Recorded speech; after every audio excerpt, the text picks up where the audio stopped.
What's going on, family? It is the Keto Cookout. We grilling, baby. Buddy. We grilling, baby. Want to welcome everybody to the show, man. We got a great show today for you folks. I'm hunkered down here in an undisclosed bunker in Florida, and it is raining and it is windy. So if the screen blanks out, just know, hey, you know, I'm putting my life on the line for this thing. Hey, if you don't put your life on the line for it, you don't really love it. So I'm here, putting my life on the line, and we're going to give you a great show today. Yeah, that's awesome. What do we got, Ollie? We got the scurvy check. Uh-oh. You scurvy dog. Scurvy check. Yeah. Russ, do you have scurvy? You scurvy no, dog. but I did have the You hiccup scurvy earlier. dog. I don't know. You scurvy Maybe dog. that's the onset. The hiccup. What was that, Russ? He had hiccups. Yeah, the hiccup. That might be the beginning of scurvy. I'm not sure. That might be coming on. You get some symptoms there. Right. Yeah. Bella doesn't have scurvy today. That's awesome. How about Damon? Well, no. Uh-oh. No. And Adam, do you have scurvy? Scurvy free today. Yay!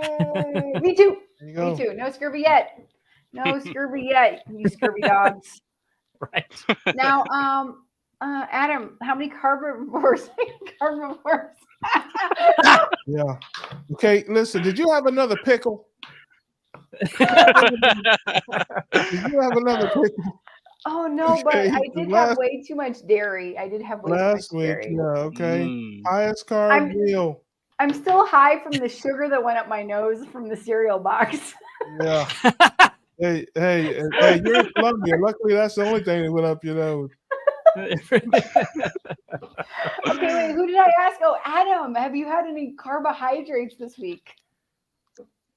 Zero. Yay! Yep. Oh, man, he's a natural born liar. I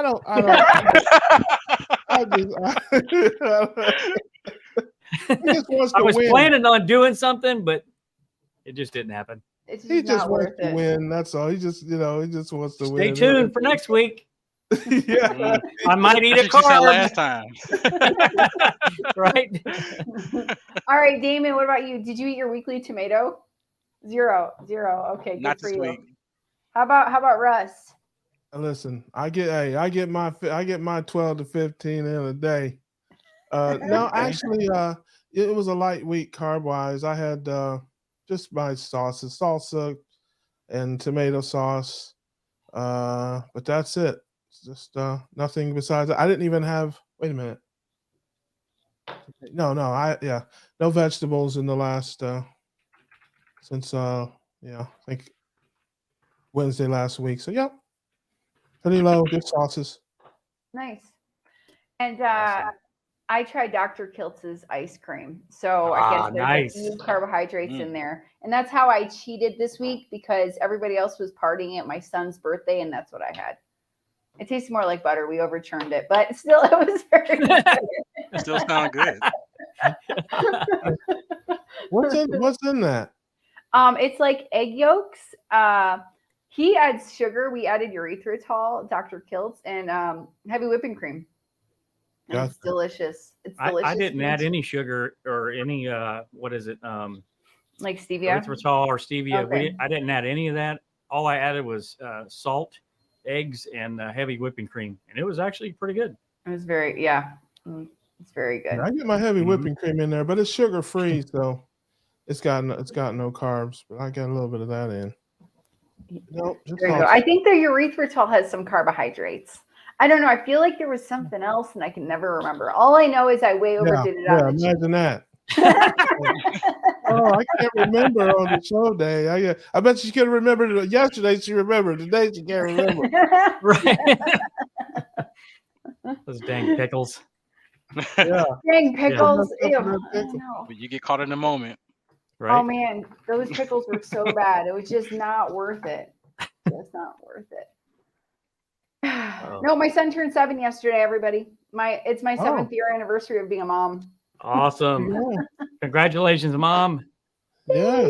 And Jacob for being 7. And Jacob. for surviving 7 years of mom. Yeah. Yes. I don't know how you can survive me. That's awesome. I just want to answer this one question. I had some Sure. Gouda cheese, and some queso cuajada, which is some sort of Latino cheese. There you go. The end. Nice. All right.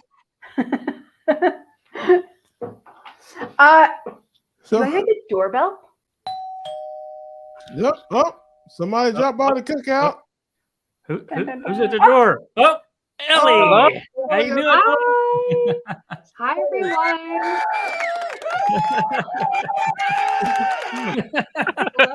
Hello. What's happening, Ellie? Oh, I'm doing fantastic. I'm also hunkered down in Florida in an undisclosed location and doing pretty well so far. So I feel you, I Russ, got when you. you said Is that. it raining or anything there? Not yet, but it will. Okay. You know it's gonna come. Yeah, it's raining and kind of a little windy here where I'm at, but we'll see what It's happens. Florida. It's Florida. You wait 5 minutes and it rains, right? Yeah. I'm just trying to make it through the show. That's what we're gonna try to do. Yeah, you got stuff to cut out. I You know don't what? care. I'm glad to be Hey, here. so much go on after the show. I don't care. The whole place can blow over. Jeez. So tell us, Ellie, what's going on? What's new with you? Of course. So I'd love to introduce myself.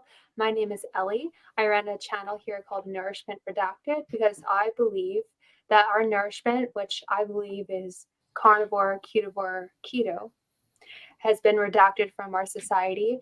And so I discovered keto in late 2018 when I was at the deepest, darkest depths of darkness. I was so depressed. It's hard for me to say this, but I do say this. I didn't leave my house for 5 years. I practically lived in my bed, and I dropped out of college. And if it wasn't for my husband, I don't know how I would have survived. I had tons of brain fog. I had my thighs and my butt were so big, and I was just so unhealthy that I have rosacea. I still have rosacea. I'm currently still fighting that, but I think it's getting better. I had boils on my legs, and I just didn't have a thirst for life.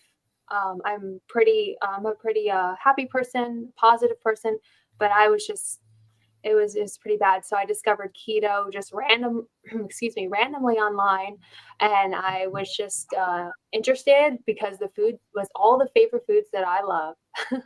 And it's like I wanted to lose weight originally, but then everything else started to get better, all those ailments that I had mentioned, and I was able to get pregnant, and I was able to start my family. And then my doctor told me that I was going to I said the kill, but do harm to my baby and harm to myself. And she bullied me, and she made me feel really insecure about that.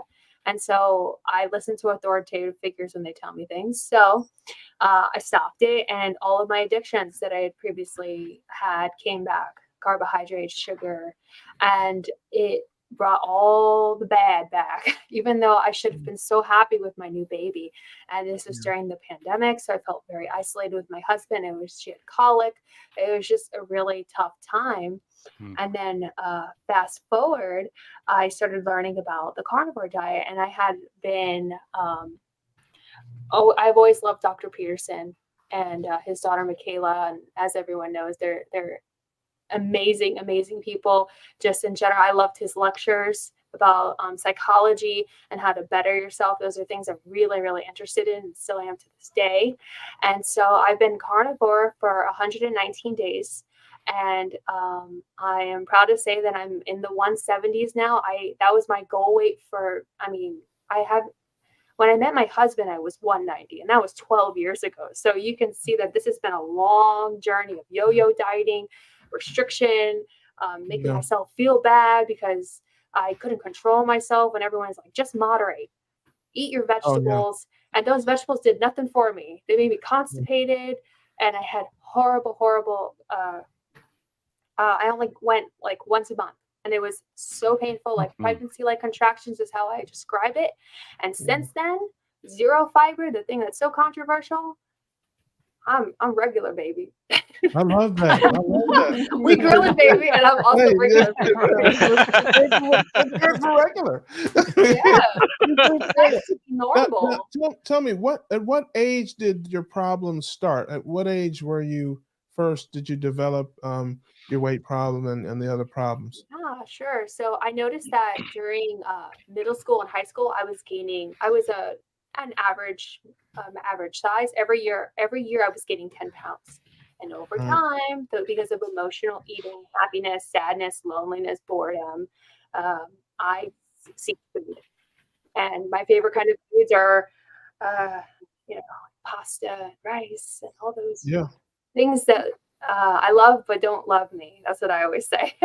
Oh, they love you. They love you. They stay with you for a lifetime. Oh yeah, They they're love still you. with me. They're still with me. And No, Gotta so, keep it I at bay a love little that. bit. Yeah, I'm glad you found a breakthrough. Does somebody else have a question? Did I? How didn't see so? How do you meal prep for your kids? oh sure. So I am a stay-at-home mom, so I do have the blessing of being able to be here until they wake up, until they go to sleep, and then wake up in the middle of the night again. So we typically, for the kids, we have breakfast, lunch, and dinner, like normal, and we also have a snack after like nap time. So not in that order, obviously. Breakfast, lunch, snack, and then dinner. And my daughter was, excuse me, my daughter was extremely picky, and it was a long transition to get her to be carnivore. And we didn't pressure her. There was no, we wanted it to be something that became natural. We wanted her satiety levels to come back to normal, because all she was doing was craving the sugar, craving the carbs. And I knew that there was a lot of tantrums and stuff like that. So meal prepping, I involve my children. I get them in the kitchen with me, and we make food. And sometimes I'll batch cook, because cooking is so much easier now that you don't have a million ingredients as you all experienced. And it is when you have your kids in the kitchen, you are teaching them life skills.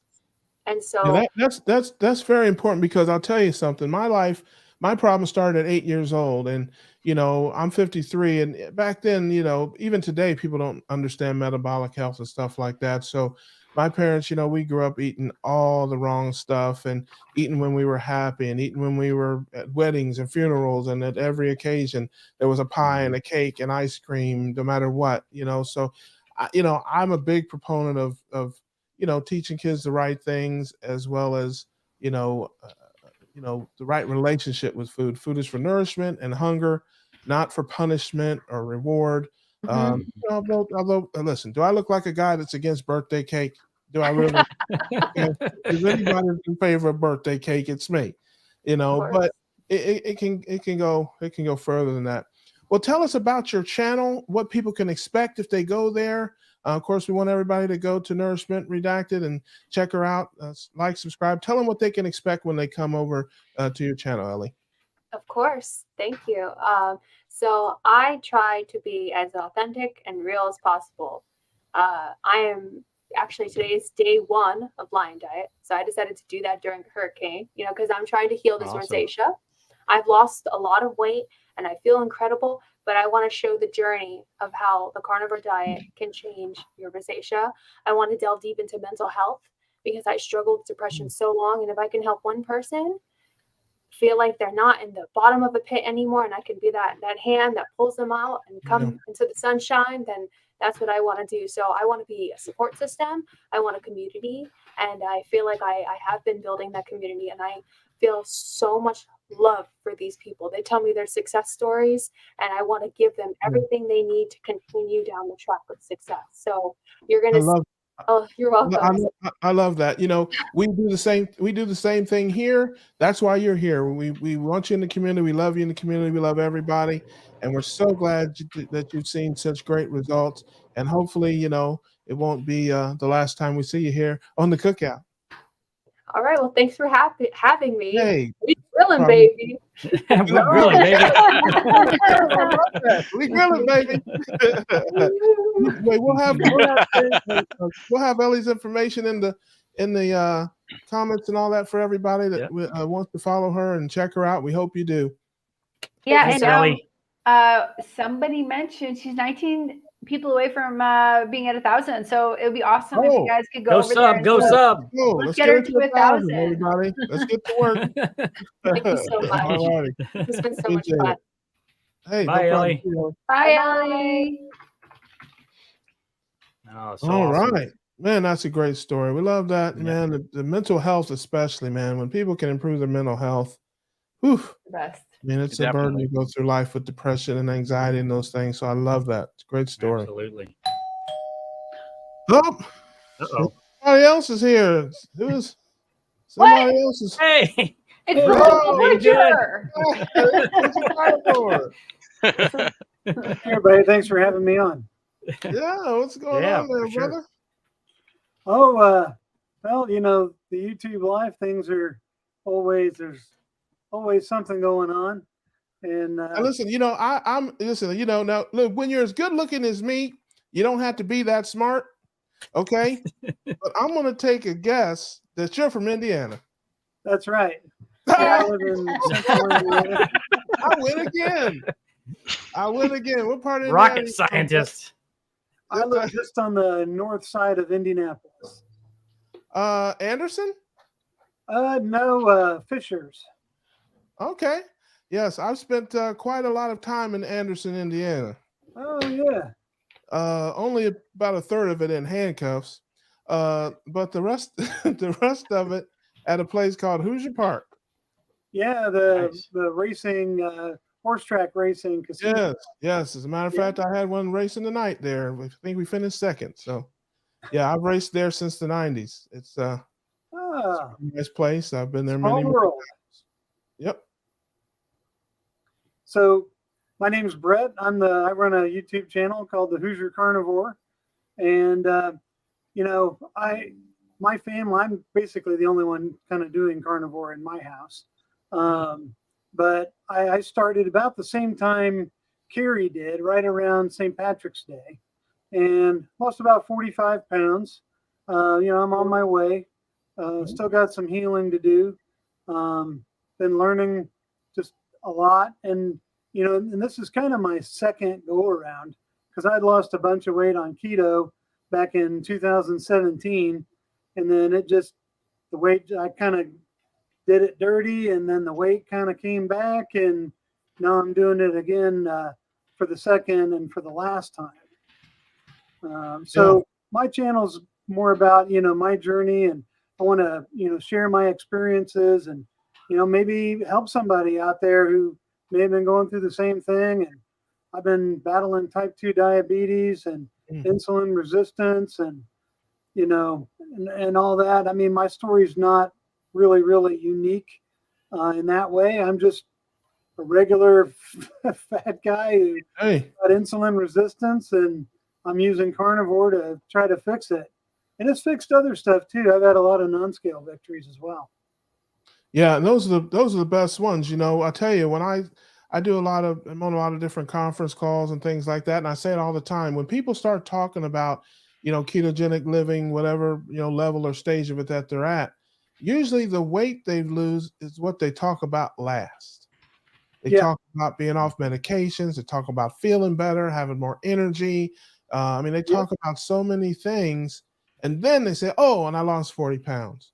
So, you know, those non-scale victories are, you know, that's where your life is. You know, your life isn't on the scale. You don't live your life based on a number. You live your life, you know, day to day with what you can do and what you can't do, and where you can go and where you can't go, and how you live. So getting your life back is 1,000 times more important than getting to a number on a scale. Yeah, and I'm a much happier person since I've been doing carnivore. You know, I've kind of got that carnivore vibe, you know, where I just, you know, I want to help people, and I want to reach out, and I want to answer questions, and I want to talk about it. And, you know, I just feel this kind of generosity, inner generosity just kind of blooming. And, you know, I just kind of feel the need to share it. And that's why I started the YouTube channel about a month ago. Yeah, I love that, Brett. Well, it's like, it's like when if you've been, I made an analogy a long time ago. It's like being locked in a prison. And if one of the guards left the key and you let yourself out, the first thing I'd want to do is let everybody else out, Yeah. And that's the spirit you have. You feel like you found something that's unlocked a door that you've gone through, and man, you want other people to do that as well, because the struggle, the pain. I mean, it's I feel the same way. I'm still in the struggle. A lot of folks have met their goals and gotten where they wanted to go, but I'm still in it every day. So I understand where you're coming from, and that's fantastic that you want to do that and put yourself out there. And I want to thank you for all the support you've certainly given me on my channel. You always like and subscribe and comment and stuff like that, brother. I really appreciate it. Yeah. Well, and like I think Bill Knott from Alaska kind of said it best. You never know how people are going to hear your message and what it's going to do for them. Like the way, he heard Carrie's message. So, if I can do something even a fraction of what that is, I'll consider myself a success. Absolutely. Yeah, I love that. I love that. Hey, Brett, I think of all the people that have come on the Cookout, your house is probably the one that I want to go to the most. Oh yeah, you're in the coolest room in the house. Yeah, literally. Yeah. Yeah, I just went on the internet and looked for pictures of like meat lockers, and I found this one, and StreamYard let me add it as a background. Nice. But Awesome. it's really easy to do. Yay! I've used it. I've done a couple lives. I did a live like a week ago, and then I did a live a couple days ago, and I had Ellie on my channel, and we had a nice little talk with her and Lindsay. I think we might do another one coming up this weekend. Love that. Awesome. So yeah, I got it for that because I'm down here in the basement, and it's a mess down here. So I'm sure people would rather look at some hanging meat than Hey, if I'm still alive, maybe I'll crash your live stream. Absolutely. Yeah, just watch for it. I'll send you the link if you want to jump in. I don't care. There you go. I appreciate that, man. I do appreciate that. Hey, look, I'm trying to stay alive down here right now. We'll see how this thing goes. Yeah, I hope you're hunting down. I might be over there. With you in the meat locker if this wind gets blowing too hard. Mm-hmm. Hey, I'll fire up Big Joe and we'll grill out. We'll grill some steaks. There you go. Grill the steak and some shrimp tonight. I started the lion diet, or the sea lion diet, with carnivore kit, barbecue, and cast iron. So I'm 2 days into that, and it's going pretty good so far. I like it. Love that. Shout out Steak to and shrimp and salmon, and I love that. I had some sardines today at lunch. So I'm getting it. Yeah, you're doing your thing. Yeah, it's a nice little change up, and that's kind of what I told Kip. I just needed I've been kind of at just kind of going on steady and haven't really lost any, haven't really gained any, and just thought I'd just throw my body a little change up and do sea lion for that 30-day challenge. Yeah, nice. I've already got it. I'm already in. I would have done that challenge, but I'm already in a challenge. It's called Everyday Life. I already got a challenge. So whatever you feel best on, right? Yeah. Yeah, I feel good on it so far. So I love that. Well, you can find our guy Brett at Hoosier Carnivore. Yeah. Going over there, check him out. He's a heck of a nice guy, good friend of the show. And man, I'm so happy for you and all the success you've had. And I want you to keep going, man. Keep doing it and keep shining that light and shining the pathway for others. yeah, I will. I got a new video I'm working on about sugar addiction. Should be pretty good. Should have that out this weekend. And appreciate you guys having me on. This is fun. I love doing it. Brother. And we'll see you again. I guarantee it. All right. Hit us with that wheat grilling, baby. Yeah. We be grilling. Awesome. He made up his Love it. own. He made up his own. We grilling, Yeah. baby. We be grilling too. Hey, you know, I love it. I love it. Thanks, Have a Brett. good night. Oh, all right. Thank you. Oh, So I yeah. forgot to tell you guys something. Okay. So I was cooking my dinner and I thought I was cooking steak. I did eat steak, but I think I ate like some medium rare pork and I'm a little bit worried. Uh, I'm like, I don't think this is steak. Why does it look like this? Ollie, are you getting your It's a little food mixed up off. now? yeah. I thought I was cooking a steak, but it ended up being a birthday cake. Dang it. Yeah. For a 7-year-old. Just close your eyes and just reach in the freezer. Just So I'm really worried. I'll let y'all know how that goes down or if it stays down. Yeah. Unbelievable. Oh, somebody else here, man. It's a busy night. Gary. hello. It's Gary, everybody. It's Gary.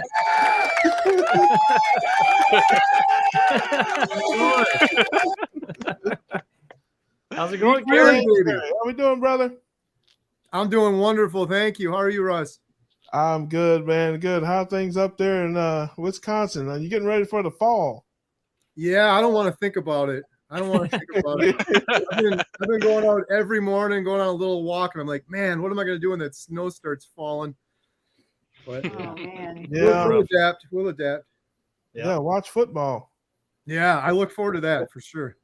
Do you have tailgating at the theater during football season, man? Have the big game on Sunday? You know, I've thought about it. So it's going to be 1 year, our 1 year anniversary for the theater's coming up in 2 weeks. And we had a bunch of people ask for the Super Bowl and for a big Packers game. I'm like, man, that would be fun to show it on the screen. Yeah. Tailgating is huge here in Wisconsin for sure.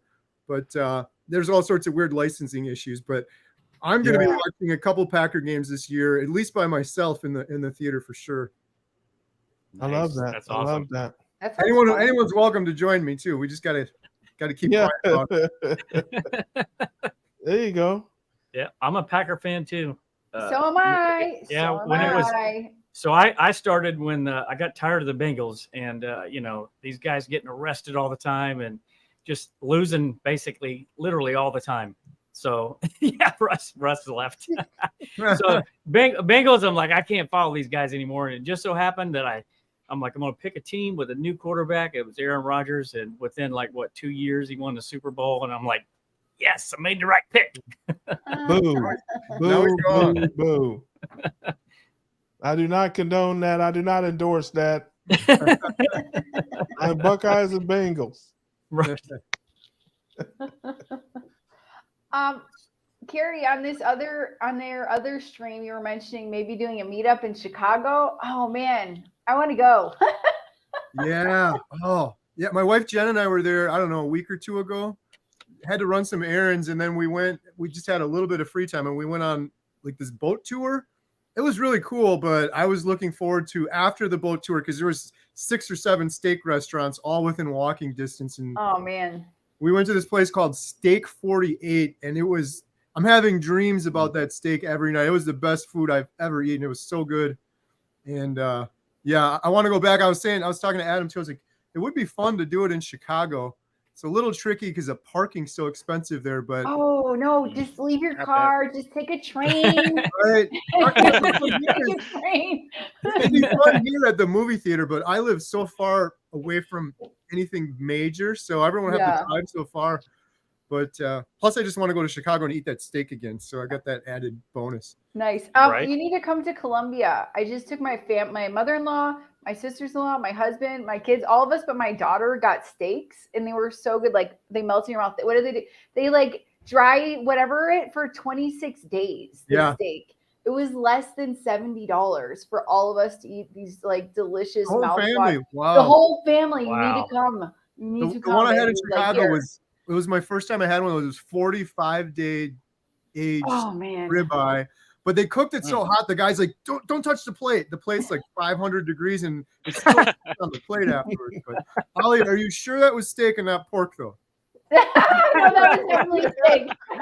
But I think I Sounds might like be pork eating crisis. rare pork. I was like, I Yeah, don't the think answer to that question is no, she's not. but at the steak Sure. restaurant, it was a steak. She'll know for sure tomorrow if she's in, Yeah. in the hot Yeah. food Yeah. poisoning. I think you have a super chat because none of us have super chats. There you go. There you Carnivore go. Scott. Ah, nice. Oh, Carnivore Scott, man, he's the best. So generous. Thank Yes. you so much. Appreciate it. Yeah, Every shout out penny. to Awesome, Carnivore man. Scott. Carnivore Diet Doc, appreciate it. Yeah. Yeah, So he what's going new? supports- What's new on the carnivore diet documentary? Anything? Yes. Oh, I can't wait. I'm dying literally to share this footage. I've been editing together what I got with Bill in Alaska, and I just put together this big reel of the various doctors that I was fortunate enough to interview, including Dr. Hampton, who was really one of my favorites. That guy's great. Speaking of Chicago too, that would be another fun reason to do a meetup in Chicago. Maybe we Right. could reel him into one. But Yeah. I can't wait to show all this to people. But I've been working with his documentary film guy, and he's like, you can't, anything that's gonna be in the documentary or on Netflix, if you show that on YouTube, Netflix is gonna be like, no, we passed. It has to be 100% original. So it's kind of frustrating, but some of my close friends, like you guys here, I think maybe we could do a little, I could share some of it with you and not put it out on YouTube kind of thing. So I've been editing all of that for a couple of weeks. I was just telling Adam, we took so much footage and I had all these elaborate backups, but the internet was so slow in Alaska, I couldn't back up the footage to the cloud like I wanted to. I did that when I got home, and I think it took me almost 3 weeks to fully upload all the footage. It was literally just like 3 days ago. Finally, it hit 100%, and I could sleep at night because I'm like, if my house burns down, it's all gone. On the flight home, I had my computer, I had my memory card, and I had an external hard drive, this thing. And but I'm like, it's all on my person. So if someone robs me and takes everything I have, all the footage is gone. So I had all these plans in my head, and of course they didn't work out because the internet was so slow there. But thankfully, it all worked out in the end. I'm so excited to share what we have. I guess the only other thing before I keep rambling is we got so much footage with Bill out there. We could almost have a whole documentary on Bill's story.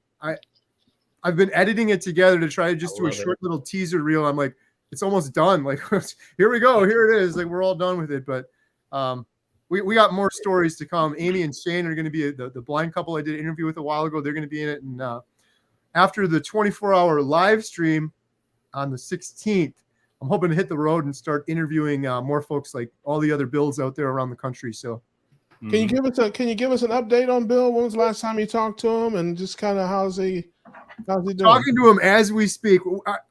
This is no like fluff for the YouTube stuff. Like, oh, we're best friends. We are literally like best friends talking all the time. This stupid knife he gave me, I hate him so much for this thing. He's like, so I can do it now. I don't know if you guys saw my stupid little videos, but this little I did. I watched. I did, yeah. I finally mastered it. I can do it left hand, right hand, but my family hates me. I almost killed Emma the other day. It went flying out of my hand, and it's so addictive. I can't stop it. But one thing I will say about Bill, he sends me these little videos. Most of them are, oh, Carrie, you're doing this wrong. You got to do this, and you got to change your hands. But he sent me a video today, and it really caught me off guard. And I keep saying a fly flew in my eye, and I teared up a little bit. There's flies really bad this time of year. He was just talking randomly about, I think we were talking about knife sharpening, something random. And then he's like, oh, Carrie, look at this. And he panned the camera over to the right, and off to the right, over on the side of his little house. Before I tell you this, keep in mind this. My big epiphany when I met Bill was, I realized he was stuck in his house for 4 years. I didn't realize he was stuck in the corner of his house in the bed for 4 years for 99% of the time. I thought in my head, I was like, oh, he's got to cook food. He gets up and he cooks food over there. He does this. He cooks all the food from his bed. He leaves once, maybe twice a day to use the bathroom. And it's just this huge chore. So he never leaves his bed. So with that in mind, he panned over like this, and he had a huge oak desk sitting next to him. His brothers brought it in for him. And any day now, he's going to be going over to that desk to cook his food and sit on that desk and edit his YouTube videos. And it was just like, but he was just like, oh, I just got this desk. It's got me really emotional because I'm like, man, he's what, like 40 days now? I think he's right around 40 days on carnivore. And he has a long way to go, of course, but he's seen such amazing results in terms of the inflammation going away. when I interviewed him in Alaska, I asked him to sit on the edge of the bed so I could get a better shot and so we could talk. And he could do it for a little while, but he was telling me, Carrie, 2 weeks ago, I could do this for maybe 3 or 4 minutes, and he's just in agonizing pain. His knees are giving out. His back is giving out, like tears coming to his eyes. When I was there, so this was 2 weeks after that, he was able to sit for almost an hour, which was miraculous to him. And now he just told me yesterday or the day before, his brother was there. I think he said he sat on the edge of the bed for like a couple hours, and he's like, it's the most amazing thing. This pain in the knees and the back, I'm able to sit now on the edge of the bed where before it was all the way in the corner of the bed, propped up. He even sleeps at night sitting up. He showed me he has this pillow. He sleeps like this. He cannot lay down. He can't breathe laying down. He wouldn't be able to get back up. So that's got to be tough. Well, listen, man, hey man, God bless you for what you're doing for him. And I just want to, I don't know if he's watching. If he is, shout out to word to him. I've never been 700 pounds, but I've been 550 pounds. So I get it. I understand. And if there's anything I could ever do, Carrie, or to talk to him or whatever, just give him inspiration or whatever, I'm certainly happy to do it because I know the struggle. I know the struggle. 100%. I really appreciate that, Russ. Yeah, hopefully he's watching. He wasn't on the other live stream, but he just caught the end of it. But I will relay that message to him for sure. It's so nice to be able to talk to other people that have been in a very similar situation to him for sure. Yeah. But yeah, so that was huge. That was so exciting when I saw that. I'm like, it's just a desk, and the way Bill says, like, oh, it's just a desk over there. But I'm like, that's progress. That's partially you getting your freedom back. Ultimately, when he walks out the door, that's the freedom. But being able to get out of that bed that he's been locked in, that's freedom too. So it's a step in the right direction. But I'm so happy for him too. I guess the only other thing, I'll stop talking because I ramble too much. But he's done this. You're good. I was there for him. Like, what are we gonna do? We got you coaching. We got you this. We got you that. You need help on YouTube. You need help on this. Like almost overbearing, trying to do everything. And I kind of got the feeling from Bill the first couple days. He's like, Carrie, I got to do this kind of myself. I got this. If I need help, I'll talk to Dr. Chafee, who generously offered his time. I'll do the coaching. I'll ask you for help. But this man has pretty much done all of this entirely on his own. I know it's kind of weird or corny to be the captain of your own ship. I always say that, but he has become the captain of his own ship, and all the credit to him on day 40. He's by himself. He's like, I got this. I'm going to do it. I want to do it. I'm going to do it. And he's doing it, and he's thriving. And I'm really happy it turned out that way. Not that I would want to take any credit, but if there was coaching and there was this and there was that pushing him along, he's like, I got this. I'm going to do it. And if I need help, I'm going to ask for it. And he's just done it, and he's just thriving. And his mental health too is improving. For the first time, he's like, I have hope. I was hopeless, and I have hope. Yeah. I know. I get it. Like I said, I get it. I get it. And I think it's awesome, man. Like I said, God bless you for what you're doing and the work you're doing, man. It's fantastic. That's why we tune in. That's why we watch. That's why everybody loves Carrie, man. Everybody loves Carrie.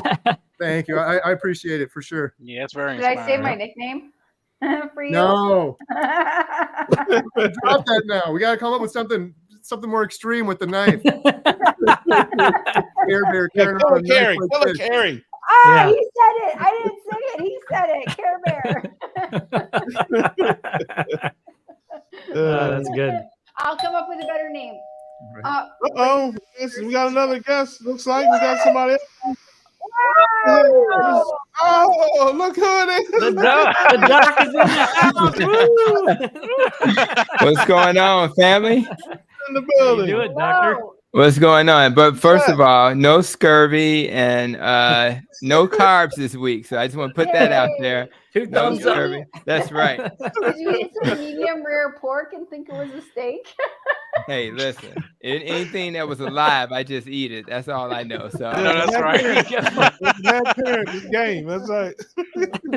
It's really inspiring that I think about Bill, man, and my entire existence at work is to put people in front of me and figure out why they struggle. And man, I don't know I haven't seen the documentary yet, right? Because it's not ready. But let me tell you, what is it that caused him to struggle? And I mean, even if he had to go to the hospital, do we have a public health system that would provide transportation, and not send him a bill after they pick him up and treat him? So I think so. When I started my journey, I learned that I can talk about low carb, keto, or carnivore, but if I don't think about why people struggle, then that may not be enough. Some people take the handout, eat this, don't eat that, and they're good.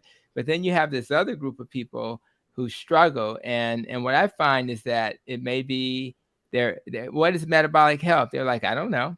You know, what's a carb? I don't know. In my culture, everybody eats a certain way, Doc. You know, I got to have a tortilla. I got to have cornbread. Can't eat the greens without the cornbread. So those are the types of things you face. And let's not talk about the bias that we have in the world. Even a person who's larger, you know, and I'm sure you guys can speak to that who have been larger, the world doesn't always treat you well, you know. So if you come to a doctor's office and the seat's not big enough, you know, then is that the patient's fault that you didn't make a seat big enough? You know, or if you try to get on the plane, they don't have seats to accommodate people. So my whole world is trying to help people through their struggle and not have bias and have a health system that's equal for everybody. Because some of the things that'll blow your mind is that you'll take a educated African-American female, right, who is having a baby, and you're like, well, she's educated, she's a lawyer. Why is it that they have an infant mortality rate for their babies that's like a third world country? And what they're finding is stress. Like there's this chronic stress that people in certain communities face. And so we have to create an infrastructure in our country that supports people when they struggle. And this is the beautiful thing, guys, the way you support that person is to create a community like this. So this could be a community of people who are all pregnant or being supported. Maybe they're breastfeeding, and having that community support people is actually the types of things you can do to help people. So I think what you guys are trying to do is really critical to help people who are doing these dietary changes, people who are struggling, and I like the fact that Russ is saying, hey, I'm still on the 500 level. Then we got some folks that then lost 150 pounds or more. So people can feel comfortable with everybody. We see diversity on this panel. All of that stuff matters. And that's why I think I'm happy to kind of be part of the family.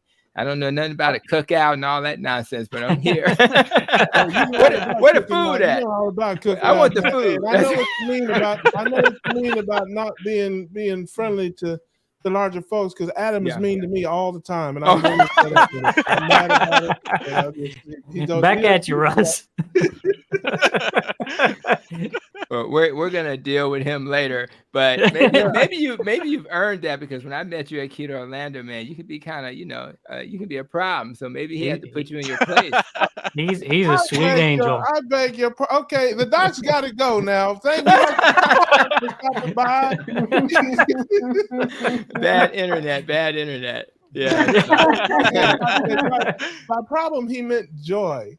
Okay. That'll work. Yeah. That'll work. So I think we have, and let me just say this one more thing about this concept. So what's the way we're going to solve these problems? I think part of it is how we, educate people, right? So we got to teach them that your diet matters. Doctors don't learn this crap in medical school. So we have to get those young doctors educated, right? The other thing we have to do is when we do research, we have to make sure the communities of color are included, right?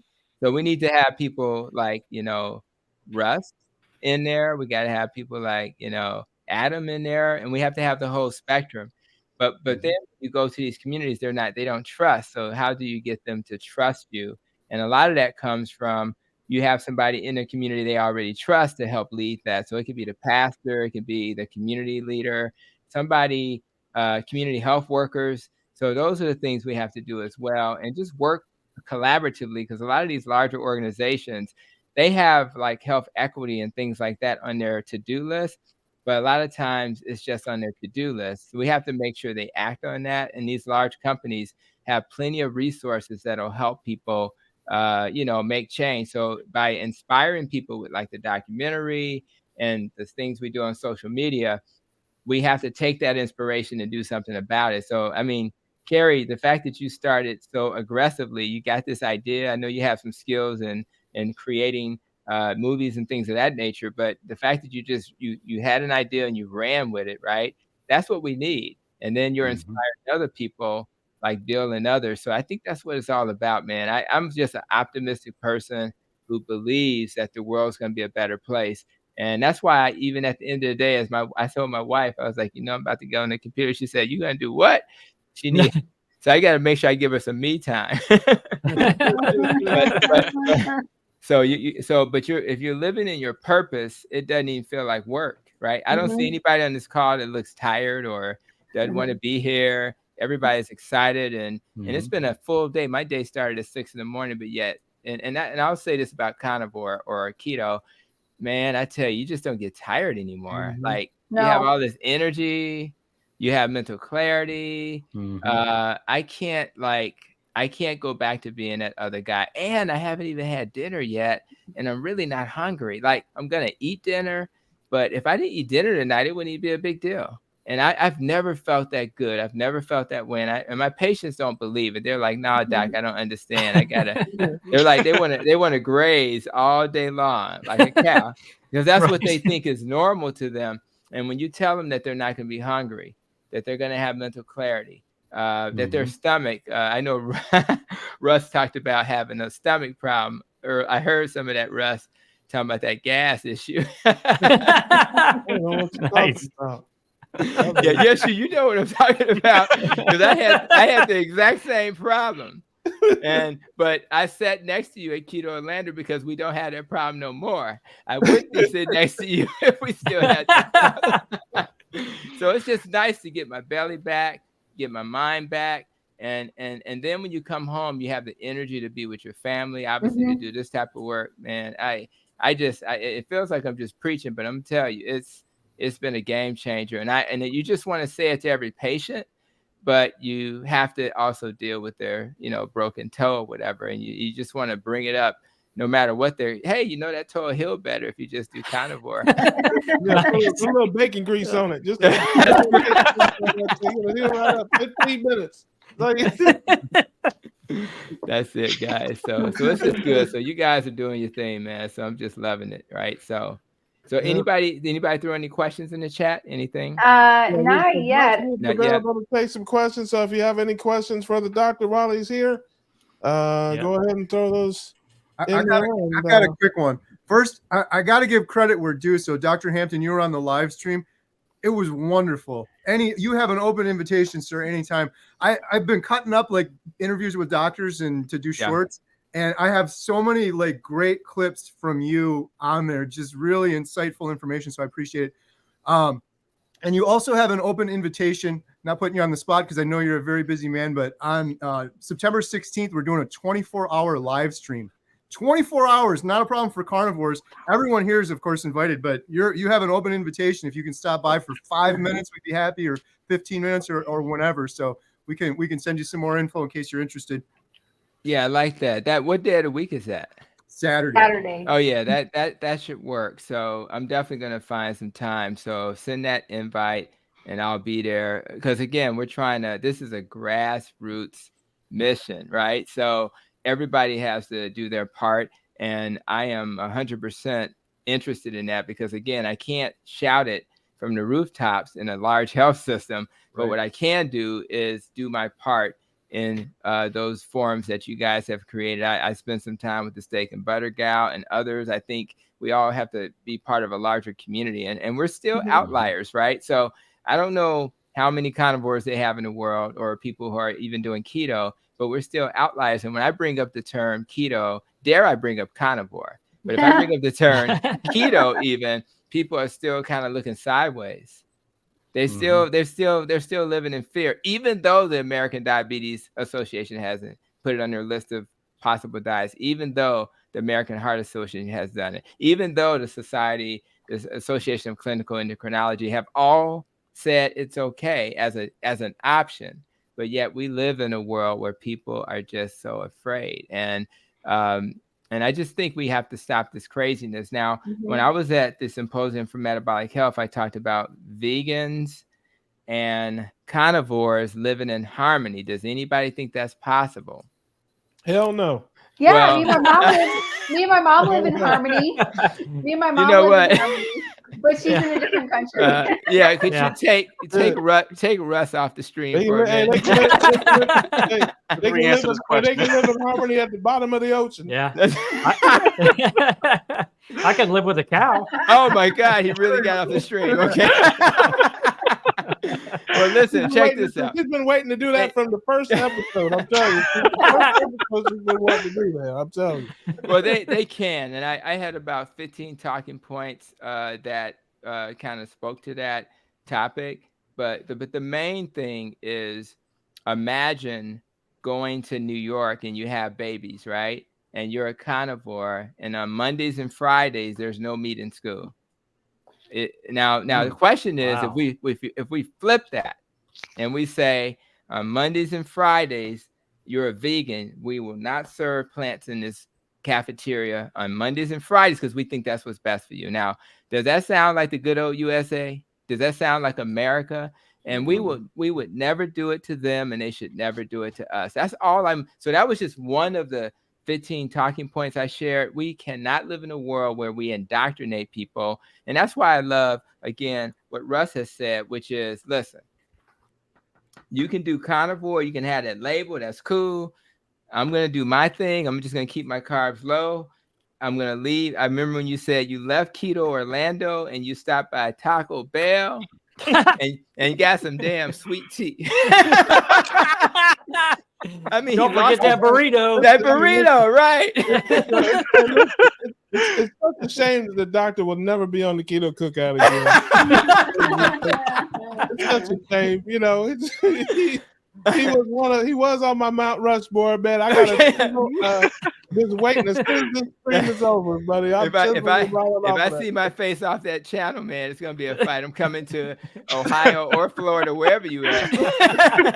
Dang, he's hunting you down. And I have to say, I have to clear this up because so I don't get hate mail.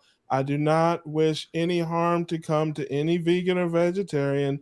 These are jokes, people. I'm a clown. These are jokes. I grew up Seventh-day Adventist. I went to 4 years of Seventh-day Adventist boarding school. Okay, no meat. All right. So, and most of my family is vegetarian and still Seventh-day Adventist. So, these are just jokes. I don't want anybody, you know, they'll be playing that clip on every vegetarian website. I'll be persona non grata, man. I'll be public enemy #1 for the vegans. Hey guys, that's what he did at the conference. He actually sat down with me before my presentation, which was the next day. And I was like, man, I got all this information about the blue zones, and it appears that they actually eat meat. But man, it seems like the only one that doesn't eat meat is the Seventh-day Adventists. And he said, the Seventh-day Adventists, they eat meat too. I was like, that's not what I've been told. So he was able to, so even though I didn't find a study that said that, I was able to look it up. And he said about 30% actually are more plant-based. And when I looked it up, he was right. It was even less than that. So I just didn't know. But yet they do all of these studies that says, oh, Seventh-day Adventists, you know, centenarians, they live to 100. And yet when you look at the data, only a small percentage of them are plant-based. And that's just so the messaging needs to reflect that. If you're going to put out a message that says that only the plants are going to keep you around for 100 years, then you need to prove that. And what they've done is not prove that. So as much as I appreciate the research that Dan Buettner, who wrote that Blue Zones concept, it's just disingenuous when you're giving people the impression. And especially in communities of color, there are so many people in communities of color that I see that are simply afraid of meat. Can't eat red meat. They're worried about saturated fat. They're worried about cancer. And they think that plants are the only way to heal. And yes, if you're eating garbage and you go to a clean plant-based diet, it's going to be better for a while. But who's educating you about the supplements you need to take? Who's letting you know that gas that we joked about earlier may be from those plants, and that you may do better and not have to worry about that if you eat more animal-based. So we have a lot of cleanup to do. We don't want to argue with people. I like that some people like Dr. Chafee and Dr. Saladino are kind of like out there debating, and I think we need to do that. But I think we have to have we have to be tolerant of each other, right? And as much as it's fun, I love Dr. Sean Baker's posts. They're funny. He's cold-blooded with it, but so it's a joke, and I think people should take it that way. But ultimately, we should be able to sit down, like in this forum. There should be a future episode of this where there are plant-based people on the forum, and we have intelligent, intellectually stimulating conversations. The Symposium for Metabolic Health in San Diego, where I was a few weeks ago, last year they had two. In the last two conferences, they always had a plant-based speaker in an audience filled with like keto and carnivore people, and that's what we need to do. We have to honor each other. And if that works for them, they should be able to do them, and they should also allow us to do us. So that's kind of where I'm at with this. And I'm just going to keep fighting for that forever in my health system, with my patients, on YouTube, until we get more people to embrace that. So I think that's a better messaging. But it is fun, I must admit, to, poke a little bit. All right. Well, what have we got, Ellen? Questions some for the questions. doctor there? Let's get some questions going for Doc. Yeah. No insanity, Dr. Tony. Would you please move to Louisiana? It's funny. Actually, she's been. I've seen her on my channel. So no insanity. I appreciate you. I went to school in Louisiana, and if you can think of a place that's got some of the best food that'll kill you, it's Louisiana. So shout out. It's true. So shout out to Xavier University. For those who don't know, Xavier University is the only Black Catholic school college in the country. It's also the #1 producer of Black doctors and Black pharmacists. So so New Orleans is kind of like my home away from home. So I would love to be in New Orleans, but again, if I live there, if you go into a restaurant in New Orleans and you are trying to do what we do, the chef will literally come out and yell at you and say, you're messing up the food. You better put some batter on that damn steak. That's what they put, batter on everything. And it's just the culture, right? So it's a challenging state to do that, to be healthy. But apparently, I think No Insanity is already doing some good things. So she probably has more secrets about how to handle the South and Louisiana than I do. So shout out to her. So yep. What's the next one there? Bella Brat, what's your favorite carnivore meal, type of meal, etc.? I'm a very simple guy, very busy. So I hate to just keep it simple, but you give me some ribeye, I'm pretty much a happy camper. I could probably, if I was like Tom Hanks and I had to have one food to eat on a beach somewhere, I wouldn't want that damn volleyball. I would want they can have that. Give me some ribeye, and I could eat it twice a day easily. I tend to eat, intermittent fasting, but that's what I would do. I tend to cook it various ways. The air fryer is the most common. I do throw it on a stovetop. I don't throw it in the oven as much as I used to, which is really odd. But I find it's crispier and it's not dry if you just do it on the stovetop. So I'm gonna keep it simple. That's my go-to. I do eat other types of animals. I like air fried. Like tonight, we're doing air fried chicken wings. I love that. I'm not afraid of organ meat, so I do like liver and things like that. I think it actually tastes pretty good personally, but I understand why a lot of people struggle with that. So I tend to be carnivore 98% of the time, but I do eat some non-starchy vegetables if my wife prepares it. If she looks at me with a sad face and and it doesn't have a history of bothering me, but I just feel better keeping it simple. But I'll eat any type of animal, and if I'm at like Carson's ribs, for example, I would just get ribs without barbecue sauce, things like that. So I'm just always moving things around. I don't get tempted by those other things. And I'm blessed in a way because my stomach, if I don't eat the right food, it's going to let me know. So unlike other people who are doing it for other reasons. So for me, it's like, I don't want to feel bad. I got a lot of stuff to do. I'm busy. So I don't really take my chances with this stuff. So, yeah. Great. What about you, Carrie? Carrie's got to answer that one. Yes. So your favorite meat, what do you like to eat? Oh, sorry. I was going to say ribeye, and thanks for the transition because I had a follow-up for Dr. Hampton. Yes. I was in Chicago not too long ago, and I had the best steak of my entire life, and I've been dreaming about it every night. Have you had any good steaks in Chicago out to eat? Any recommendations? It's interesting you say that. I don't eat out a lot because what I find is that if I go to Sam's and I have a 3 ribeyes for $30, right? And then you go to like Morton Steakhouse, which is a nice place, but it's going to be, I don't know, $60 or $70 for one steak. So we don't eat out a lot. And we also don't eat out a lot because of I need to make sure I'm full. So I may get a steak and a half, Right. because, you know what I'm saying? And I just can't do that at the restaurants.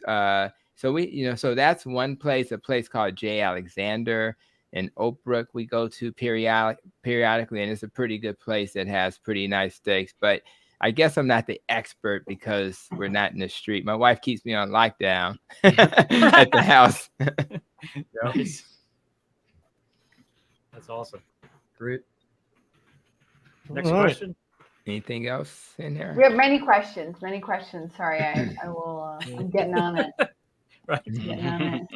You're in the South Side. That's where you are, right? You're in the South Side. Yeah, South. And I live in Oak Park, which is a suburb just west of the city. But in terms of what I practice, it's the South Side in the city. Pretty decent area, but it is a population that's a lot of Medicare, a lot of seniors. So, and I think it's the senior Medicare thing. A lot of people don't really have those resources at the end. People don't have those big retirements like they used to. So a lot of times they're struggling a little bit. And so I'm in a large health system that has a lot of programs to help support that struggle. So South Side of Chicago. Advocate Health is the name of the organization. Nice. Very cool. I'm from the North Side. Are you? Okay, good. Yes, So you're part of the crew. Cool. Isn't that in the water? Close enough. I lived in Lakeview. Oh, okay, cool. Yeah. Cool. But Yeah. no, I'm in South America now. That's cool. Well, didn't know that. Okay, cool. So one thing real quick, your zip code does matter. So going back to social determinants of health. So Streeterville is a neighborhood downtown, and that neighborhood has a life expectancy of about 90 years of age. And then some of the neighborhoods like Garfield Park and Inglewood have a life expectancy of 60 years. And it's in the same city.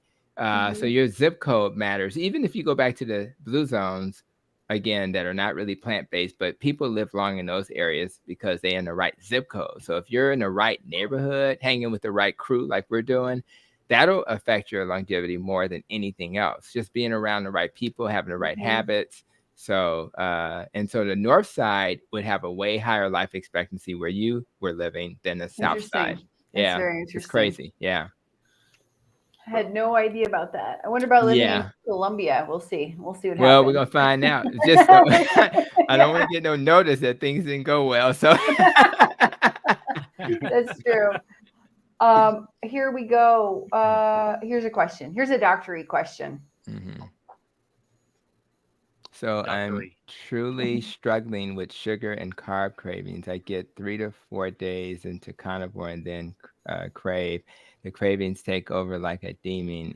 Okay, so she's having some cravings, and and a lot of times the cravings come from, I think we all know this. You start with the electrolytes. Now, I wasn't taking electrolytes a lot because I didn't think I needed it. But I found out that I do need it sometimes because I started having issues with at night I would get like a cramp in my leg, right? So those cravings are much better if you get the electrolytes in. I use Keto Chow, and they have like I know Ken Berry's kind of like on the label, when you get it. The other thing is, are you really getting enough food when you eat? Because a lot of times, a lot of people, particularly women, sometimes they just don't eat enough protein. and obviously the fat in the ribeye, which is why we like ribeye, may be something that'll satiate your appetite as well. So I kind of think about that as well.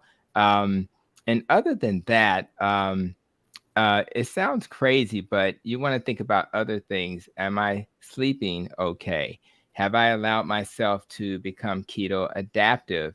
Because if you're the kind of person who is not, some people need to kind of stay. We kind of joked earlier about going to Taco Bell and getting sweet tea and a burrito.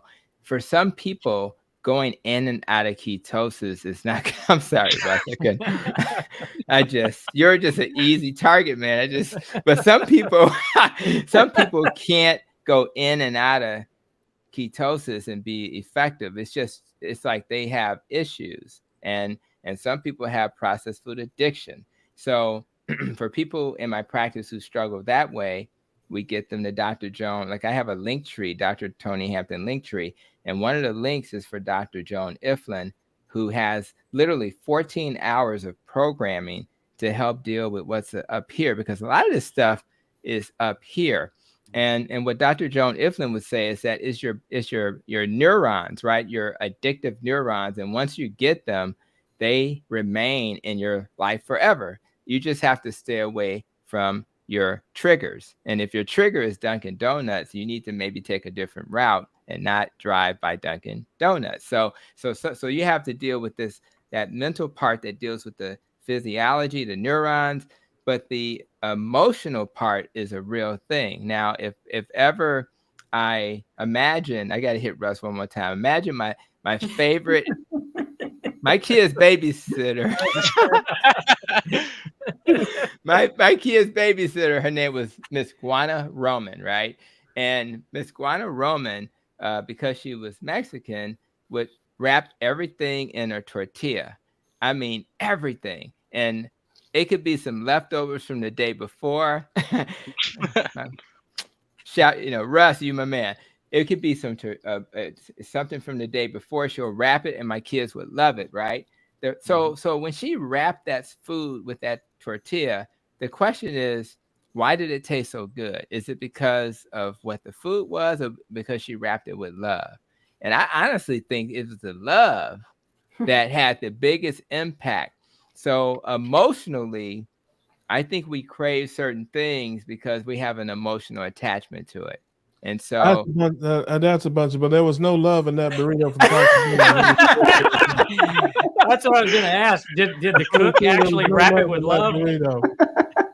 That's where you were getting that, doctor. You're wrong. Yeah, exactly. I think there was more hate in that burrito than love. And it was right. Well, this is not a. Listen, hey, Candid Carnivore. The doctor is, it's late. It's past his bedtime. Plus, he ate a lot of red chips and he's sugar-free whipped cream. That's how you do it. Is that what it is? Okay. So keep all these crazy points in mind when you're craving. Start with the electrolytes. Maybe make sure you have fatty food when you're eating it. Eat till you're full. You don't have to stuff yourself. And think about, is this an emotional moment for me? Am I emotionally reacting? Am I being triggered because I shouldn't have had the sweet stuff in the house in the first place? So you have to think about it. So it's a problem-solving experiment. And I think I would start there if I was in that candid carnivore world dealing with this problem. Yeah. Okay. Carrie can answer this question. What kind of meats can you eat on carnivore? Can you eat pork chops, pork roast? Yes and yes. All kinds of meats, any and all. It'd be easy to tell you what kind of meat you can't eat. Right. The none kind. Just make sure you know if it's a pork chop or a steak. And one more thing, someone's gonna say that. That's right. Ruminant. We tend to like ruminant animals more, but absolutely pork chops. We eat pork chops here, but ruminant carnivore folk tend to like the ruminant animals more, like the cows and the sheep and things of that nature. Yeah, I got a song parody I'm working on. I know that chicken is fine. Remember it next time when you get hungry. Chicken is fine. It's cheaper anyway. You'll save some money. Old steak can get real tough if you had about enough. You need something else to eat. Chicken is fine. And on to our next question. Dr. Hampton, if you don't mind, my question, do I need fiber for, I can't pronounce this. Diverticulosis. Yeah, there you go. Yeah, so diverticulosis is when you get pouches in your intestines, or should I say in your colon. And the intestine is the longer part that we think about, but the colon is the end part that's bigger. But you can get little pouches, looks like an appendix. And if you get all those little pouches, food can get trapped in there. So it's been taught in the past that you have to have a high fiber diet to mitigate that. And I think that's been proven not true. In fact, most people who have been told in the past they got to, avoid nuts and seeds and things like that are not necessarily needing to avoid it, especially if they haven't had an attack, which becomes diverticulitis. So the need for fiber, I think, is overrated. There are, the World Journal of Gastroenterology has already done a randomized controlled trial proving that a diet high in fiber is a diet that gives you more symptoms than a diet that's low in fiber. In fact, the people in the study had 0 symptoms of bloating, rectal bleeding, cramping, and abdominal pain. And the only people who had those symptoms were the people who were on the high fiber diet. I believe that the diverticulosis is from inflammation. So when you adopt a dietary pattern like keto or carnivore, you will reduce inflammation, and all that charring that occurs from fiber won't be a factor in your life. So I just think it's totally unnecessary to increase fiber. But if you get any handout, if you just Google right now, diet for diverticulosis, it'll probably say high fiber. So we're really challenged with giving people the wrong information. Now, why would we do that? We do it because observational studies is the foundation of where this advice comes from. And when you look at observational studies, most of the advice that says fiber is good for you is comparing that fiber diet to the standard American diet. They have not done a carnivore diet compared to a low fat, high fiber diet yet. So until we have those studies and enough evidence to suggest that's a better way to go, I'm going to go with that randomized controlled trial from the World Gastroenterology Journal, because that was a real study that was done at a quality study. So that's kind of my 2 cents on fiber. If a person feels better on fiber, they can eat fiber. I just don't think it's necessary. It's certainly not a nutrient at all. It just kind of goes through you, and then it helps to make the nutrients in the fiber less in the plants less absorbable. It's just a lot of issues with fiber, and for me, that fiber is a disaster. So I stay away from it. Yeah, that's awesome. This is a question for me. Uh-oh. When will Ollie monetize stuff with a super chat? That's oddly specific. Watch some of my content. I need a few more hours. Yeah, YouTube, come on. Yeah, YouTube. My vote is never. My vote is never. You're fired. So here, I need to get everybody's reaction to this. And then once you see this, go to Alia's channel and watch the full thing. So I need to know what everybody thinks of this. It definitely tastes interesting. Let me see if I can explain it better.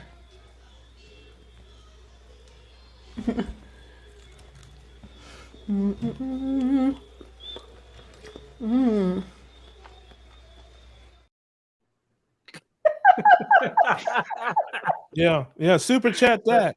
Yeah. There's your super chat. There's your super chat money, folks. Okay. Guys, that was kidneys of a cow, and I want to say after I ate that and I made that video, I was like I had like next level carnivore zen, and then I hopped onto a live with Carrie, and I was just like so full of energy. It was crazy. I think that if you have a problem, you like think organs are nuts, maybe like do carnivore for a little while, fix how your palate is on your tongue, and then maybe try some organ meats fried in bacon grease. Okay, well, listen, we talked about this before. I'm pretty sure we talked about this last week, and I explained to you. Brothers don't eat organs. We play the organ. We don't eat organs. I'm just telling you. We don't do that. Hey, can I get a witness in this place, Brother D? Can I get you, D? Right. Yeah. Doc Hampton? He already said he's not afraid of liver. Yeah. So I'm just trying to tell you, man. I guess she doesn't believe me. Yeah, that's funny. Brothers don't do that. Yeah, that's white people carnivore. We don't do that. Would you stop? Yeah, we don't do that. We want to have equity among the carnivores, so stop all this other stuff you're talking about. Dr. Hampton, what are your thoughts on gut biome discussion? Yeah, gut biome. That's one close to my heart, because your microbiome is supposed to be the key to making sure you're healthy. So my first thought is it true that your gut microbiome has a role to play? Absolutely. But what we don't know is what's an appropriate gut microbiome for a vegan versus a carnivore versus a low carb person versus a Mediterranean. And again, when they're comparing the microbiome of various diets, a lot of times they're comparing it to the standard American diet. When I had problems with irritable bowel, and I took a probiotic by a company called Natron, I did so much better. So it's clear that your gut bacteria can help people. When I would stop the probiotic, however, my symptoms would come back. So the question is, when I did low carb, keto, and now carnivore, why is it that I really don't need the probiotic so much anymore? Because my symptoms went away with the diet. So the question is, what is the diet doing that helped my gut to be healthy? And what I learned is that the bacteria, the bacteria that this is going back to that fiber question. So a lot of people believe that fiber helps feed the it helps with the bacteria, and what the bacteria does when it's the right kind, it'll help your tight junctions to heal, be healthy, so that you have a healthy gut. But a lot of times what they're creating are small chain fatty acids, right? And those small chain fatty acids help to feed the bacteria that's in your gut. What I later realized is that beta hydroxybutyrate is going to be pretty high for people who are in ketosis or, in that state. So basically what the gut microbiome is doing for a person's gut who's eating, taking supplements or eating high fiber, etc., my keto carnivore diet is doing for me, because I have a lot of beta hydroxybutyrate, and that's going to help to protect my gut by a different mechanism. So I think that, so again, if you think about the big picture, we have to have research that focuses on different dietary patterns and what happens to our metabolic health when we have those patterns. And we don't have all the research yet. Anecdotally, though, we have a ton of evidence that would suggest that people on keto, carnivore, etc., have a gut that's very healthy. I mean, in fact, one of the most common things that people say, including us joking about gas, is that our gut is healthier. Mm-hmm. And so I think that if you have a healthy gut and you're doing well, but the person standing next to you said, I understand you're doing well, but you still need fiber, your microbiome is off. Well, my microbiome is going to be different as a carnivore than it would be as a person that's plant-based or any other dietary pattern. So that's why I don't worry about gut microbiome. My best experiment is the experiment where I'm the subject and it's just me. And what I find is that experiment works. And I also find that anecdotally in my clinical practice, it's been working. So we don't spend a lot of time worrying about the gut microbiome. Okay. Next question. Crypto carnivore, online diet past 8 months. So many issues resolved in my ideal weight, now looking to transition to carnivore by adding back other items. Any suggestions on process to add things back? Yeah, that's a great question. I think and the first thing I want to say is that for people who need to be on a lion diet, right? Because that's the only way you can survive, then that makes a ton of sense. It would be a mistake to assume that just because you healed on a lion diet, that's the only diet that you'll be able to have. Because what happens is when we do elimination diets, we're supposed to add back things very gradually, give it about 3 days.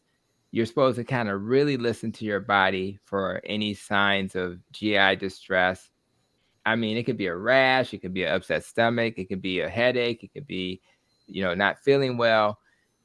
and so I think I would stay within, you're kind of doing this animal kingdom thing, and you're pretty much eating beef, salt and water, right? And then, so I think I would start, let's shout out to Russ again, because he's all about that chicken, right? So you want to start adding things like chicken. Obviously, you want to make sure you don't add those seasonings that can mess up the picture, right? Because you can have a seasoning that can have some herb in it that your body doesn't like. So I would start adding back the various types of animals. Maybe start with for those who can tolerate organ meats, I would go into that. I would go into the chicken, and the pork, it's in turkey, etc. And then if you're just going to be a carnivore, then you don't have to go, I would make the dairy. If you think about the things that cause the most problems out there, and some people, dairy is on the list. Eggs are on the list. So you want to kind of make those things kind of later in the process. And then you want to maybe test those as well. Some people do okay on dairy if it's fermented. So like a kefir, a yogurt, they may tolerate when they won't tolerate like the milk. So that's kind of how I would approach it. Add one thing at a time, give it like 2 to 3 days in between, have a journal so you can document what you're doing, and then go from there. And if you decide to add other things like tea or coffee, you want to really be careful with that as well. So that's kind of the general approach. It's like a elimination diet, and then you add back gradually. They do have like information out there, like the functional medicine folk. If you just Google elimination diet, functional medicine, and you tweak it to fit your particular dietary pattern, because they're going to have plants and stuff. So you have to just ignore that and just start adding things based on your dietary pattern. But that's a good resource, because they're really good about elimination diets. Cool. Next question. Hoosier carnivore. When Dr. Hampton sees a patient that would obviously benefit from carnivore, how do you approach that person about the carnivore life? Is that allowed? Hand them a pamphlet on the side. Yeah. One thing good about Advocate Health is that they do allow us to function as independent clinicians. The part that makes things challenging are obviously they think, the guidelines say all diabetics should be on a statin. Those are the things that get more challenging. But me recommending a dietary pattern, there's no rules against that. Now, if I was a nutrition professional, my nutrition license would require that I follow the nutritional guidelines, which will hurt you in most cases. So what I do is what I tell patients is, we don't know to what extent you need to go carnivore versus low carb, right? If a person is plant-based, by the way, I will honor that and just give my 2 cents about what I think is better, but then I'll give them the appropriate supplements to kind of help them through that journey. So when it comes to carnivore, what I do is I say, if you come to me and you have a neurodegenerative disorder, something that deals with the nervous system, if you have an autoimmune condition, or if you have a behavioral health thing like bipolar, schizophrenia, severe depression, those 3 categories are very much a slam dunk for carnivore.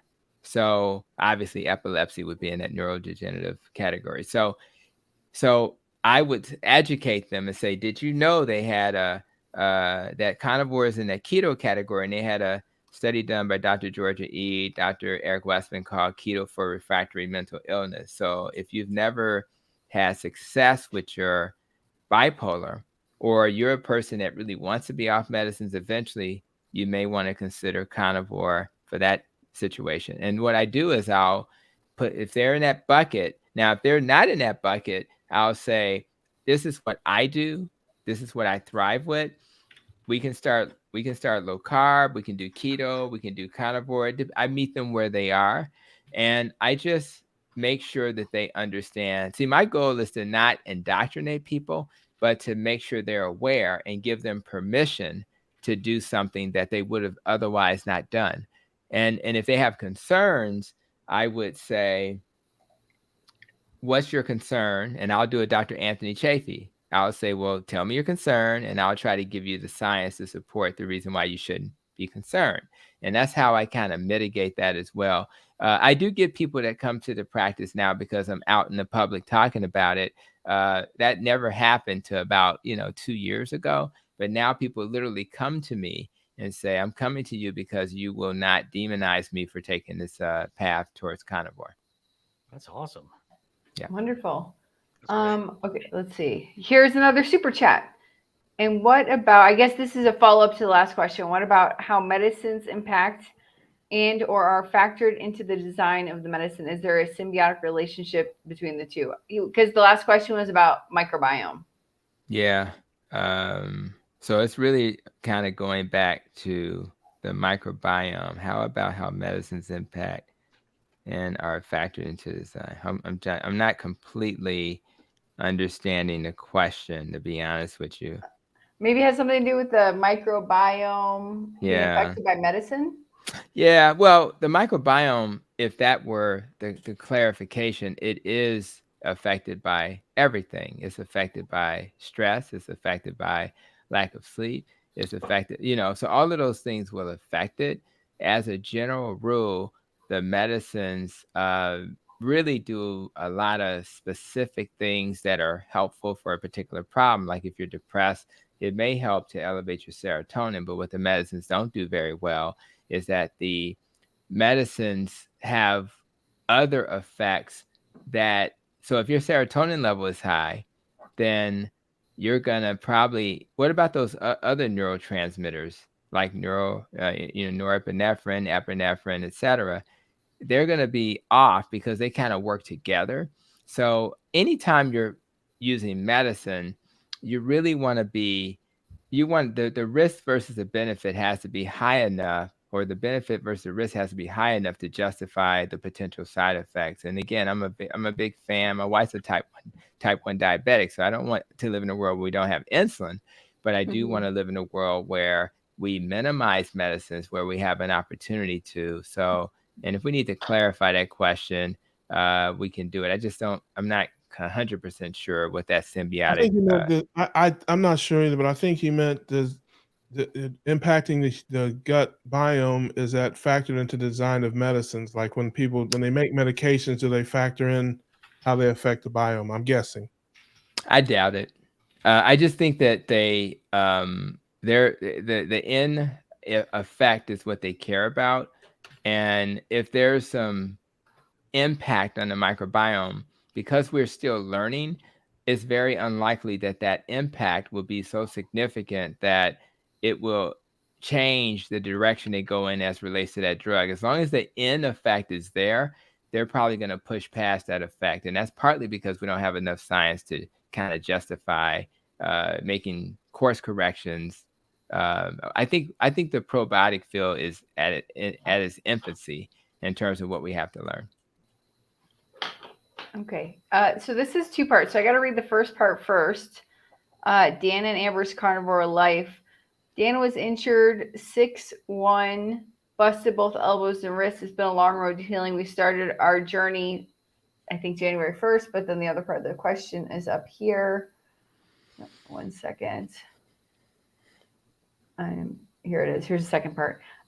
He has lost weight and now gained. Would his physical body that's trying to heal be the cause of this stall? Bonus, A1C went from 8.8 on February 23rd to 6.4 on August 24th without meds, eating only meat. Okay. So his stall, is he talking about a weight loss stall? yeah, weight loss stall, and okay. it says it's now gained. So I guess he that's put on fair. some weight. Yeah. Your body is amazing. So when you're healing, everything goes into the growth mode, and when that happens, it's probably much easier for your body to gain muscle. So it's very likely, it's nice to see that A1C reduction, but it's very likely that his state of growth has been the biggest impact. The fact that he's eating more meat. So I think it's very simple. I think all of that animal-based consumption is just making the healing better. And when I learned biochemistry, it was very clear that your body heals. It needs protein. Like if there's one macronutrient that's going to impact healing, that's it. That's why, again, I have these conversations about diet, even when people have injuries, because they need to understand that although it's okay to eat the plants, they really are not made in such a way that they give you all your essential amino acids to heal. So I think a simple answer to that question is that it's the muscle mass that's probably going up while he's healing, and that's allowing that weight not to kind of go down. It's just a balance of fat versus muscle. And I think that's all it is. Okay, cool. Dr. Hampton, how's your time looking? I know your wife wants to see you. Ooh, it's not looking good. Good. Probably. I hope she chops you in the throat when you get back. I'll probably need to wrap up. I must admit, because I do have early clinic. I do virtual visits tomorrow. I have a few meetings because I'm a leader in the health system. So, but I'm good, and I appreciate you guys. And that's, see, it takes a lady to kind of look out. See, she's such a nurturer, man. She's like, listen, you need to do what you got to do. So I appreciate that. So, but I enjoyed it. I wish I could think of a reason to thank you for coming out here. I can't really think of one yet. Bye, Russ. It's all right. You're right on cue. I appreciate you having controls, and I'll deal with Russ later. But I appreciate you guys keep doing this great work. Carrie, you keep doing your thing. All you guys, I'll keep supporting your channels as well, and let's keep spreading this message. And I look forward to doing this again. I appreciate the invite. Yeah. I really do appreciate it. I'll send it to you right after the stream. I'll send you the invite. Cool. Please do. I'll definitely do that 24-hour thing. I'll throw myself into the mix with that. Okay. Yes, that's awesome. It's my 40th, so you better be there. Sounds good. You're just a baby. Yeah. All right. She got girdles older than that.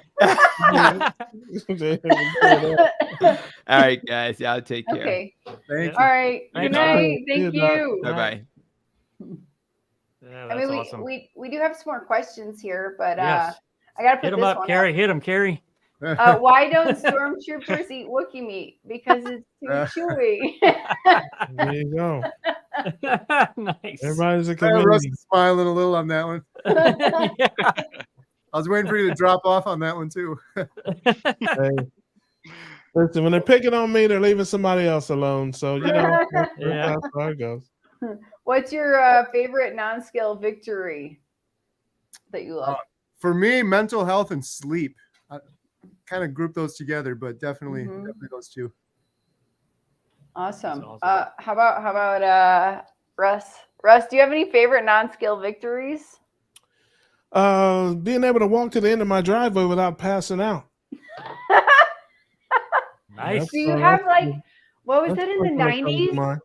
That button, help me, I can't get up. Do you have one of those? Oh, life alert. No, but seriously, all jokes aside, I used to take my cell phone with me because I was afraid I may not make it back to the house. Oh, wow. Wow. That's no joke. That's no joke. I mean, it kind of is funny, but it's not a joke. That's not to take the humor away, but that is one thing I really worry about for Bill, because I'm like, dude, you don't even have any grips or handles. If he falls down, he doesn't have his phone with him either. He's just got to wait for one of the brothers to come help him up at some point. Man. So. Yeah. Man. I'm not going to talk about my favorite non-skill victory because nobody wants to hear about it again. Yeah, Sleep is really nice. we've managed to make it a whole thing without talking about your cycle. Okay, we can Actually, we can. I just want to say, so my cycle started on Saturday, but no, I have to say this is big. I went to the movies. Like that wouldn't have happened before. I would have just been in bed or like doing or watching TV on the couch or doing something, but I wouldn't have gone out on a date with my husband. That sure would have didn't happen. We watched Oppenheimer in Spanish, and that was really hard for me to follow. That's a long one. Yeah. A lot of Spanish. El Bombo. Yeah. And we saw Gran Turismo last night. Is that the same one same title in English? That one's way recommended. But yeah, Jen and I watched it yesterday too. That's crazy. Nice. It was awesome. I love that one. Anyways, but the point is talk over. No. The point is that I feel so much. I'm not restrained by that pain anymore. Is what I'm trying to say. Even if it wasn't like how it was before I had children, because it definitely changes after you have kids. But definitely a couple months ago, I would have been like, no, screw that. I'll just watch a movie. I'll just do nothing. Wow. Anyways, do something where I don't have to move my body. What does this say? Oh, I totally skipped everybody else. Adam, do you have a non-skill victory? Brain damage being healed. That's amazing. Yeah. That's amazing. Yep. Yeah, can we get a second opinion on that? Exactly. Yeah, my wife probably wouldn't agree. Yeah, compared to who? Right. Exactly. Okay, and what about Damon? Better sleep, less inflammation. Awesome. That's awesome. The sleep is so important. I think it's like so important to fixing all of this stuff. If we're eating terrible, we're not sleeping. I agree with Carrie. It just goes hand in hand. Mm-hmm. It's not just the steaks, but a lot's at stake here. Okay, wait. I don't know how many more steak jokes I can come up with. Pun intended. Yeah, I'm gonna have a birthday steak. I have planned on having a birthday steak on the 16th with a candle in it on the live stream. All right. I am just going through. I think some of these were meant for Dr. Hampton. So I'm so sorry if we didn't see your questions that were for Dr. Hampton. Yes, there is at least a 50-50 shot that he might be coming on once a month. Oh, wow. Nice. I was in favor of it until after this episode. I don't know. Well, we're in favor. We're in favor of it. But yeah, that's lucky. Hey, lucky for all of us, you don't get a vote. I'm kidding. All right. I think this is the last question we're going to take for tonight. What are your thoughts on grocery store beef versus grass finished?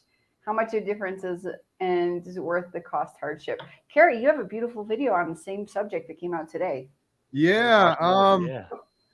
It's a tough one because I know there's a lot of omega-3s, omega-6s in the grass-fed that's supposed to be really good for you. But I like Dr. Barry's advice, like eat what you can afford. If you can afford the grass-fed, go for it. But if you can't, and you could just get from the grocery store, I still think that's probably 100 times better than what I used to eat before eating only meat sort of thing. One interesting thing, too, just to add real quick, is I've been learning a lot more about Wagyu American beef. And apparently the ungrass-fed version of Wagyu beef actually has more omega-3s and 6s than the grass-fed does. That's what this guy's been telling me anyway. I got to do some more research on it. But interesting. Wagyu is good. It's so good. Hey, look, the best beef you can get is whatever's on sale. Yeah, I like that advice. That too. or whatever someone else is cooking for me or grilling for me. My dad came over today and grilled me a steak. I think it was the first time I didn't have to cook for myself in forever. That's awesome. My husband, he cooks for me all the time. By the way, this is for you, Carrie. Oh, thank you so much. Appreciate it. What else do we got here? I'm gonna share my screen here real quick. Yeah, go right ahead. So if anybody wants to be on the show, we actually have a website now that I'm pretty sure I put it together in like 5 minutes before I came on today. So it has a form that people can actually sign up. put their YouTube links and stuff like that in there, and we'll collect your name and email and stuff like that, so we can contact you and get you scheduled to be put on the show. So I am going to pop that up. There we go. Can you guys see that? Wow. Yep. So the web address is ketocookoutlive.com. So if whoever wants to come on the show, you don't have to actually have a YouTube channel. You don't have to have any kind of a channel. Any regular person, not that you're really regular, but a person that doesn't have a social media account. You can want to come on the show. Too. You can be constipated if you know. Right. Not a problem. You can eat burritos. You can do whatever you want. Yeah. Go ahead and go to that website. Click on the apply for the show button, and it'll take you to a form. Just fill it out real quick. We'll get the email and we'll get you scheduled to come on. We want to hear a great story. If you got a story to tell and something where keto has helped you, or carnivore or ketovore or any of that, we never get tired of hearing stories from folks about what ketogenic living has done for them, and we love to. And you can't have a thin skin if you come in. We might have a joke or two or 7, right? But we love to have you for sure. And one other thing before everybody goes. I'm going to share this tab. So everybody go to carnivoredietmovie.com and check it out. Go through the website, and you can register to participate for the documentary there. Carrie's done a great job of putting all this stuff together. And one of the biggest things that I think that you could do to help is click on this GoFundMe link at the top. And you can see the hard work that Carrie's been putting in at getting donations to make this thing a reality, to make it be put on the streaming networks, and get this message of zero carb carnivore lifestyle to help people heal. So if you got $1, $2, $5, whatever you got, and you feel compelled to donate to this movement, please check this out. And definitely would appreciate that for sure. Yeah, I need to say something. $1, $2, or look, $9,400 will also be accepted. Gladly with open arms. That's awesome. Yep. Yeah. Thanks for sharing that, Adam, and thank you and everyone who's been volunteering to help with the video, with the documentary. I really appreciate it. Sorry, I got distracted. My wife just. Oh, yeah, nice. Powerball. Awesome. Oh man, this looks like a good one too. I haven't had one of these in a while. So thanks, Jen. I want to say real quick, thank you to Russ, Damon, everyone. This is, I don't know how many live streams I've done now. This has been the most fun I've ever had at a live stream, laughing. And it's been awesome, man. I loved it. Thank you. You're gonna make us cry, man. Cut all that out, man. You're gonna make lots of flies out this time of year. We love to laugh, man. Have a good time and make fun of each other and stuff, man. That's kind of what we do here. So, man, we appreciate you, and God bless you for the great work you're doing. Like I said, we can't say thanks enough. You're doing great work out there, and that's what it's all about. It's what we're all here for, is to get this message out. It's a life-saving message. It's a life-changing message, and we want the world to know. So has anybody else got anything to plug? Hey, real quick, Carrie. 16th, baby. Sorry, Damon, your turn. You're fine. Hey, Carrie, so I know you mentioned earlier that you have a lot of footage in like with Bill, but I was thinking you may have to end up probably turning into a series, since you already have enough of just his itself. So great minds think alike. It's funny. I think I mentioned that to Adam earlier. That might very well happen, because we almost have enough for just Bill. That could be episode 1 is Bill, and then Shane and Amy, the blind couple that she lost her vision from diabetes, which is just crazy. She was like, if I was eating properly, I would still be seeing now. I'm like, that is insane to wrap my brain around. But yeah, Damon, really good point. That might be what ends up happening. I don't want to think about it right now, because I know it's even more one step at a time. Yeah. Yeah, we'll see what happens. One documentary at a time. Right. Yep. For sure. All right. Now we want to thank our guests. We had Ellie from Nourishment Redacted. Thank her for coming. Brett from Hoosier Carnivore, thank him for coming. And of course, Kerry from Homestead How. Check him out. Go to his channel if you've never been there. We want to thank him for coming. And Dr. Tony Hampton, we actually want to thank him for leaving. So, thank you for coming. Thank you for leaving. You're leaving now. Yeah. We'll see you guys next time. Yep. We grilling, baby. We grilling, baby. We grilling. We grilling, baby. We grilling, baby.